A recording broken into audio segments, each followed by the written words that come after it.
Olá, bom dia. O meu nome é Filipa Lemos Cristina, sou cofundadora da Power Up, uma empresa que mede e desenvolve as competências humanas.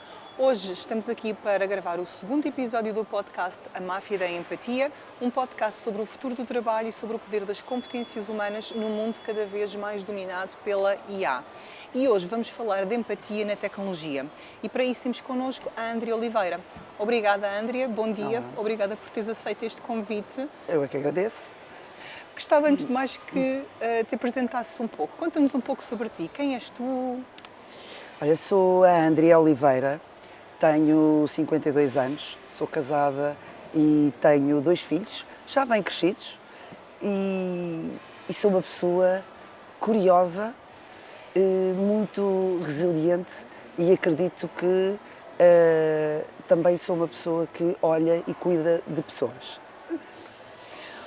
Olha, Andrea, há uma frase que eu costumo também dizer muitas vezes quando falamos aqui da questão da neurobiologia, que é a questão da pressão, não é? Quando nós estamos sob pressão, o nosso cérebro normalmente entra em modo de sobrevivência. Todos nós temos um pouco esse conhecimento, às vezes esquecemos um pouco. O que acontece é que nós perdemos muitas vezes a capacidade de colaboração e de pensamento crítico nessas alturas.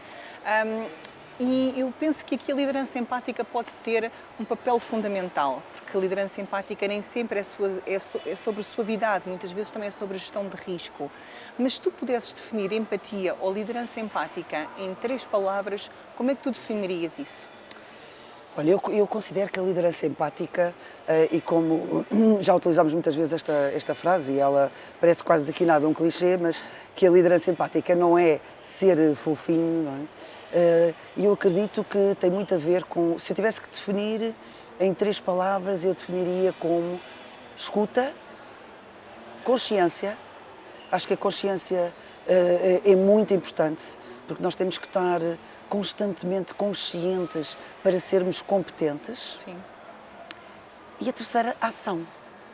Ação, porque eu escutei, eu tive a consciência do que realmente acontecia, mas depois eu tenho que agir. Portanto, se eu tivesse que definir em 3 palavras, definiria com estas 3, que acho que são as que completam o ciclo daquilo que é a liderança e daquilo, obviamente, que é a empatia também. É muito interessante que a forma como tu classificaste ou escolheste as 3 palavras, fizeste-o de uma forma muito empírica, mas foi de acordo com a definição que também existe empatia em relação, que existe a empatia mais sensorial, a empatia mais racional, a empatia mais compassiva, que tem muito a ver com a ação.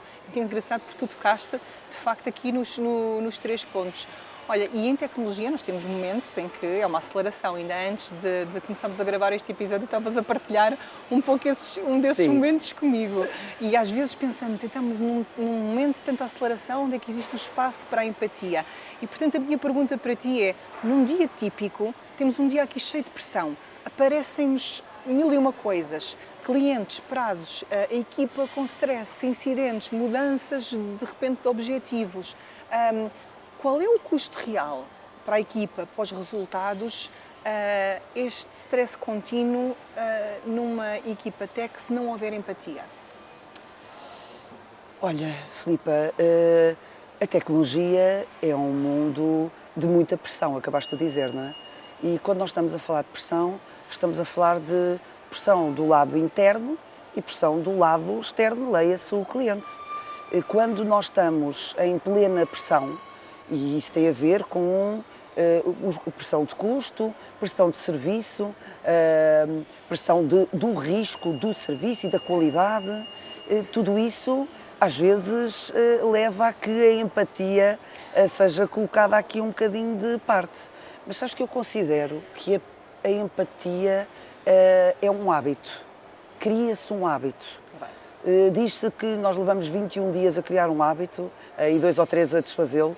Portanto, quando nós perdemos o hábito de sermos empáticos, depois leva muito mais tempo a sê-lo. Eu não tenho dúvidas nenhumas que não sermos empáticos na liderança custa muito dinheiro. Custa muito dinheiro no sentido de não só perdermos pessoas, não só perdermos clientes, como também para a empresa a sua própria imagem do mercado. Sim. Portanto, é verdade que há muita pressão, mas temos que ser resilientes e temos que acreditar que se nos mantivermos fiéis à empatia, nós vamos ter um resultado e um sucesso muito maior. Isto é o que eu acredito. Então, e nesse ambiente de alta performance que existe constantemente, de facto, na tecnologia, como é que tu, uma líder que eu claramente considero empática, como é que tu equilibras esta questão do entregar no prazo com as pessoas, de forma a que nós não tenhamos uma perda dessa produtividade e desse bem-estar das pessoas? Olha, eu sou certificada em alta performance, Boa. portanto, trabalhar em alta performance é trabalhar de uma forma consistente, a longo prazo, e a analogia que se faz muitas das vezes nestas formações é o Cristiano Ronaldo. Portanto, porquê? Porque antigamente havia muita alta performance apenas dentro do desporto, hoje transporta-se a alta performance para dentro destas áreas organizacionais, empresariais, etc. Quando se fala de alta performance, fala-se mesmo um ritmo muito alucinante. Eu vou fazer esta analogia comigo. Eu trabalho num ritmo muito elevado e eu preciso de ter uma liderança empática para continuar a trabalhar neste ritmo elevado. Ou seja, não é por nós termos este ritmo e trabalharmos em alta performance que nós não devemos ser empáticos. É ao contrário. Quanto mais empatia nós tivermos junto das nossas pessoas, quanto mais empatia o líder tiver, mais alta performance nós vamos ter. Portanto, uma coaduna-se com a outra e é compatível com a outra. É difícil por causa dos prazos.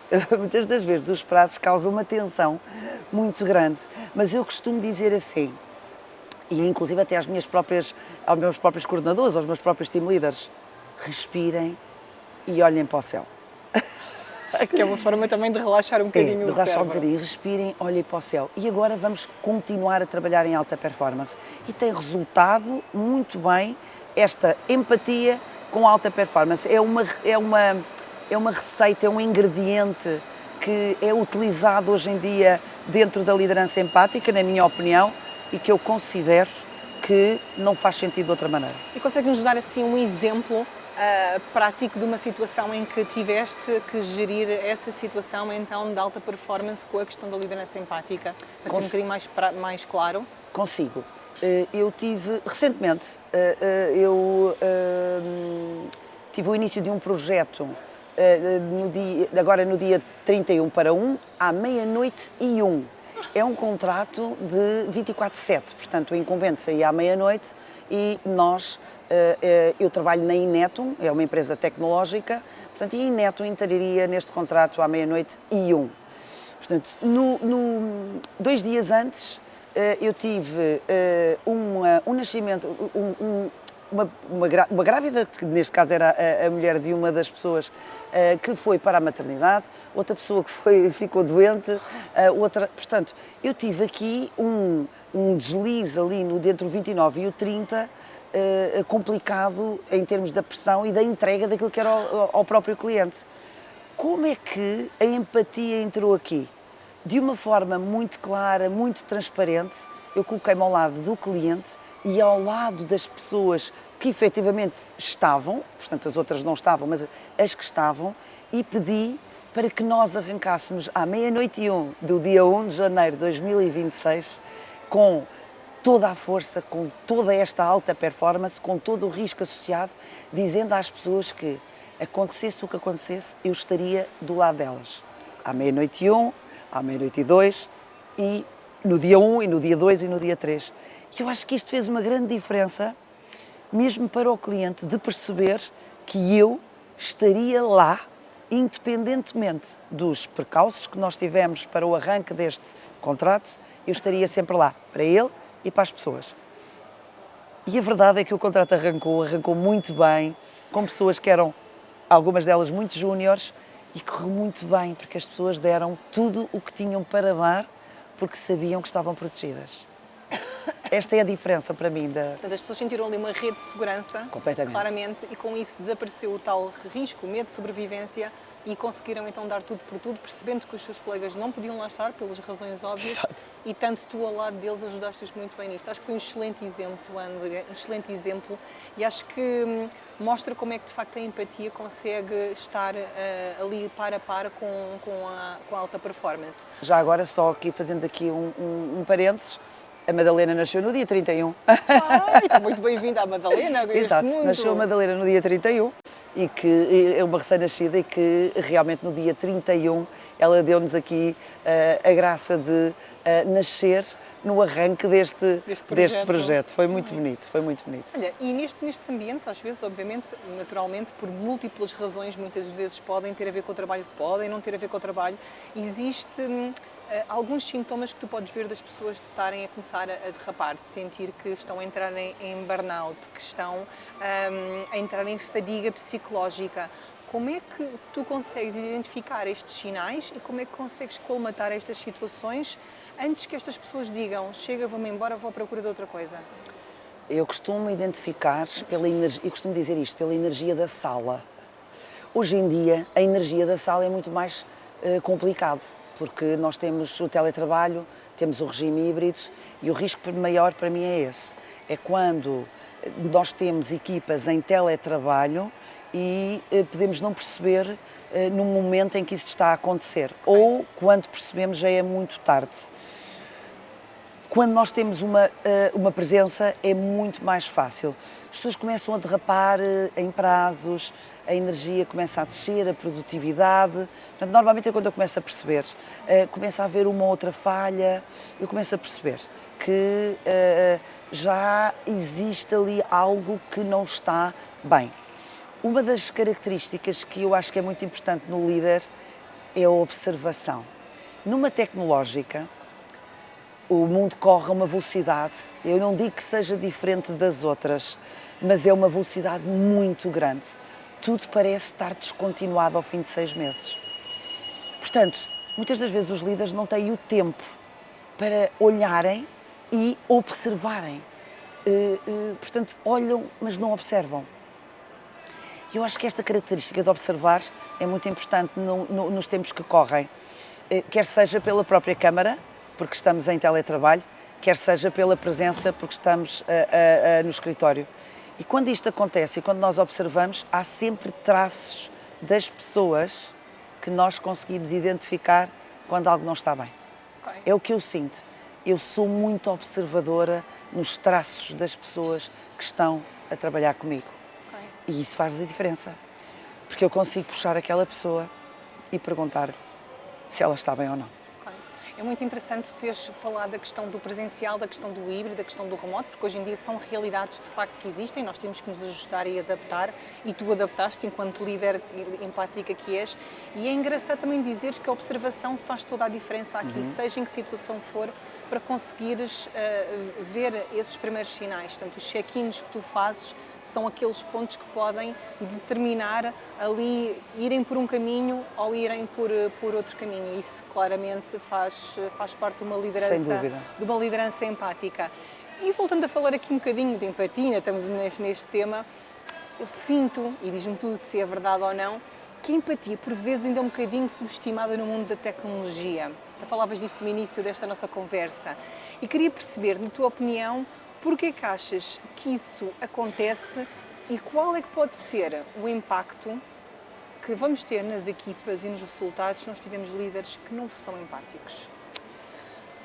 Olha, é verdade. Eu acho que... Eu não sei se é só nas tecnológicas que a empatia ainda não é vista da mesma maneira.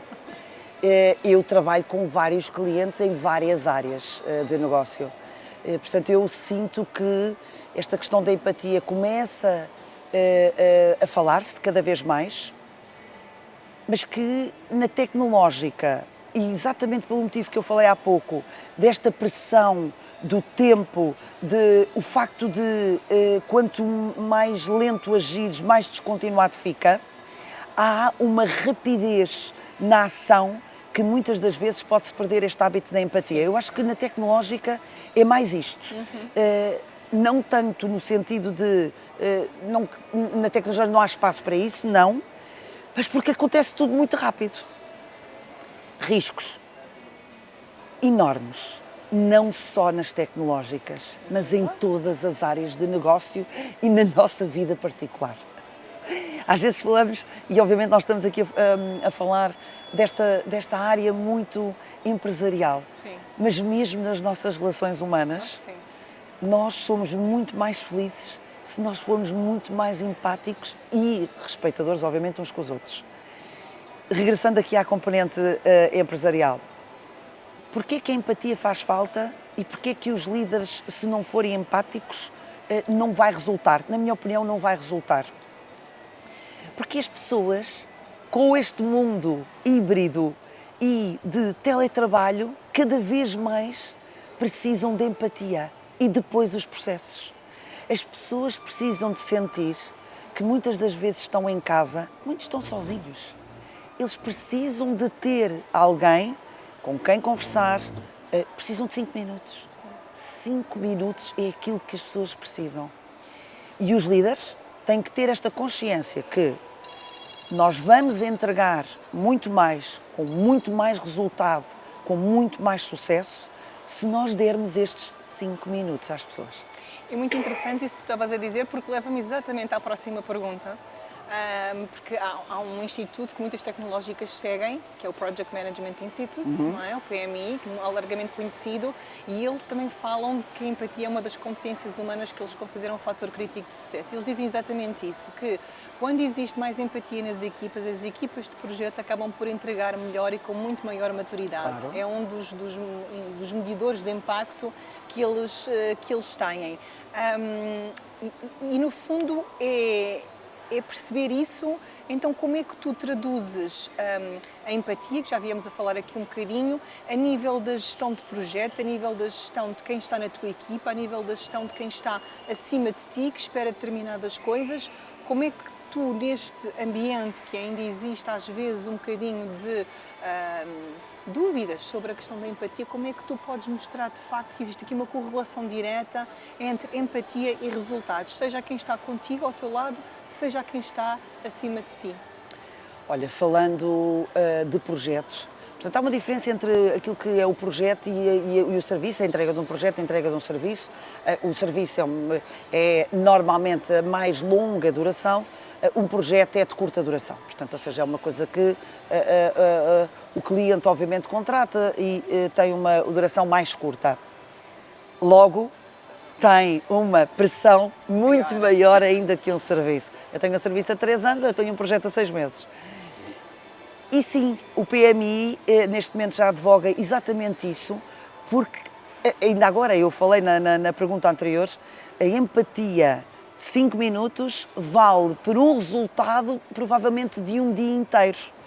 Se eu der 5 minutos à pessoa de manhã, aquela pessoa provavelmente vai trabalhar um dia inteiro e vai produzir muito mais do que eu estar 2 ou 3 dias sem lhe dirigir a palavra, porque tenho outras coisas para fazer.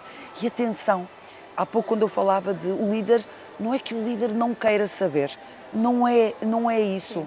E obviamente eu olho para os meus colegas e eu sei que há muita gente que é como eu, obviamente são líderes empáticos, e às vezes há outros que eu sinto que poderiam ser diferentes, que não o são, não porque não querem, mas porque realmente a vida está a acontecer muito rapidamente.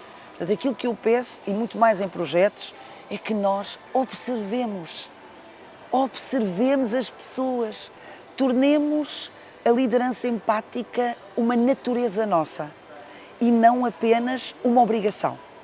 Sabes que a determinada altura da minha vida eu senti que tinha que o fazer porque era uma obrigação de um líder. E vou-te dizer que isso não resulta. Eu tive que, efetivamente, querer me transformar. E foi isso que me aconteceu. Eu transformei-me naturalmente em líder empática. E o resultado foi brilhante. Brilhante, atenção, falo de mim como pessoa. Eu senti-me bastante melhor porque senti que comecei a cuidar e a observar as pessoas. E isso transforma-se em resultado. E a felicidade, também, by the way, também tenho a certificação da felicidade organizacional, que foi uma coisa linda, adorei fazer. E a felicidade é lucrativa, ela é lucrativa. E é importante que os líderes e as empresas percebam isto. É mesmo lucrativo. Eu tenho resultados muito, muito, muito maiores e comprovados Quando as pessoas estão bem. quando as pessoas estão bem. E tu tiveste um exemplo disso há pouco tempo com a tua própria equipa, não é? Sim. Tens sentido esses exemplos. Foi curioso, uma das coisas que estavas agora a referir nesta tua pergunta, que tens muitos colegas que às vezes pelo correr do projeto ou do serviço acabam por não conseguir ter tempo. Como é que tu os poderias ajudar a que eles tivessem esses 5 minutos por dia que fazem então maravilhas para a equipa? Que conselho é que tu lhes podias dar? Olha, o melhor conselho é exatamente este, é 5 minutos. Mas eu não consigo dar 5 minutos, a minha equipa é grande. A 1 por dia. 5 minutos a 1 por dia. Quando eu olho e observo, quando eu chego ao escritório, digo assim, o que é que te bloqueia? O que é que tu precisas? Diz-me uma única coisa que eu possa fazer diferente. Uma só. E essa pessoa, naqueles 5 minutos, disse uma coisa que eu poderia fazer diferente. Vou-te contar uma história. Bom. Vou-te contar uma história que me aconteceu recentemente. Que eu olhei e disse assim, é mesmo isto, é mesmo isto. Eu este ano fui voluntária da ReFood. Ok. Eu estava à porta do hipermercado e um senhor muito velhinho, e de bengala, aproximou-se e ficou parado a olhar para mim. E eu perguntei-lhe, precisa de alguma coisa? E ele responde, sim, 1 milhão de euros. E eu ri-me, exatamente, eu disse, ai, quem me dera. E ele agarra-me e diz-me assim, se eu lhe desse 1 milhão de euros, o que é que fazia, menina? E eu ajudava mais os outros. E ele, boa resposta, Ai, tão bom! toma aqui o meu donativo. Ah, tão lindo! Foi lindo, isto é tão real. E eu olhei para aquela história, que é uma história real e aconteceu comigo agora em dezembro, e pensei, 30 segundos daqueles senhores e eu tive um donativo. É verdade. 5 minutos com uma pessoa minha e eu também posso ter um donativo. Não é? No fundo, que acaba por ser o valor que essa pessoa pode trazer para o nosso dia-a-dia, não É o valor que eu posso trazer para ela e ela pode trazer para mim. E eu considero isto um donativo todos os dias da minha vida. Ai, pá, tão bom, Andrea, que boa partilha que tu fizeste. Olha, adorei. Eu pedi ao senhor para lhe dar um abraço. O senhor estava de bengala, estava muito velhinho e deixou-me um saco, trazia massa e arroz para dar à ReFood e foi não desfazendo, obviamente, de todas as pessoas que me deram, mas aquela pessoa teve um significado muito, muito, muito especial para mim. E aquele abraço valeu 1 milhão de euros, 1 milhão de claramente. euros. Valeu 1 milhão de euros. Claramente. Olha, esta próxima pergunta para ti é fácil. Pronto, falamos de tecnologia, falamos de IA, inteligência artificial. Então, no mundo cada vez com mais IA, diz-me, onde é que fica o papel da empatia? Olha, fica na comunicação. Sabes que eu considero que a comunicação humana, portanto, a IA nunca vai conseguir substituí-la. Quanto melhores comunicadores nós fomos, e depois temos estas competências humanas que obviamente revelam a empatia, que para mim tem muito a ver com comunicação, a forma como eu comunico, a forma inclusive como eu conto a história. Eu contei hoje uma história que tenho a certeza que tu não te vais esquecer dela. Ai, não vou, não. Exato. Aquele abraço de 1 milhão de euros. Aquele abraço de 1 milhão de euros. E eu tenho a certeza que a IA não vai substituir este abraço, não vai substituir esta história. Portanto, acho que devemos dar uma importância muito grande à comunicação. Eu adoro a IA. Não tivesse eu na tecnologia. Portanto, adoro a IA. Ela ajuda-me imenso. Não podemos subestimar a IA, Claro. não podemos rejeitar a IA, porque ela está cá, ela vai acontecer, ninguém tenha dúvidas que ela vai acontecer, ela veio para ficar e ela veio para continuar e para continuar a melhorar o nosso dia de trabalho. Portanto, o que nós temos que fazer é olhar para a IA como aquilo que nos vai ajudar no nosso dia-a-dia empresarial, Mas nas nossas relações humanas, nós devemos continuar a investir na nossa comunicação e na nossa proximidade, na nossa conexão cada vez mais próxima. Não importa se ela é remota ou se ela é presencial. Vou-te contar outra história. Bora, vamos lá. Eu, exatamente pela IA e pela capacidade da conexão, eu em casa montei um estúdio, tipo um estúdio, onde eu possa ter uma área que pareça que eu estou presente quando estou na câmara. Ok. E então tenho a minha videoconferência, tenho a minha televisão grande para que eu possa ter e olhar para a câmara e que as pessoas me possam ver como se nós estivéssemos aqui assim e não apenas no quadradinho do monitor na partilha do ecrã. Isto faz com que tu consigas aumentar mesmo, e está provado, não é? Mesmo quando tu estás em teletrabalho, aumentar a conexão com as pessoas. Sim. Quanto mais as pessoas te virem, mais a tua conexão aumenta. Sentem mais segurança, no fundo, Tem muito acabam por mais sentir mais segurança. Muito mais segurança. Portanto, eu faço sempre aquilo que eu sinto que aumenta a conexão com as pessoas. Ok. Portanto, eu montei, e não posso chamar-lhe um estúdio, mas montei um ambiente para que as pessoas se sintam seguras mesmo remotamente. Maior segurança psicológica. Boa, Andrea. Olha, agora vamos entrar em outras duas secções aqui do podcast, que são de perguntas um pouco mais rápidas. E vamos entrar aqui na secção dos mitos sobre a empatia, duas perguntas que eu acho que são feitas para ti, claramente, e gostava que me respondesses de uma forma assim mais sucinta a isto mesmo. São pequenas provocações. Diz-me uma coisa, a empatia não se aprende. É o que às vezes algumas pessoas costumam dizer. Ou nasce contigo ou não a tens. Ponto final. Tu concordas ou discordas disto? Olha, discordo. Aliás, eu acabei de dizer há pouco que eu tive que me transformar. Para algumas pessoas pode levar um bocadinho mais de tempo, mas eu discordo que a empatia não se aprende. Aprende-se sim, temos que querer. Ok, boa. E a empatia atrasa decisões em ambientes de alta performance ou, pelo contrário, ajuda numa tomada de decisões mais adequadas, mais corretas, mais eficazes? Ajuda na tomada de decisão. Não ser empático é que atrasa.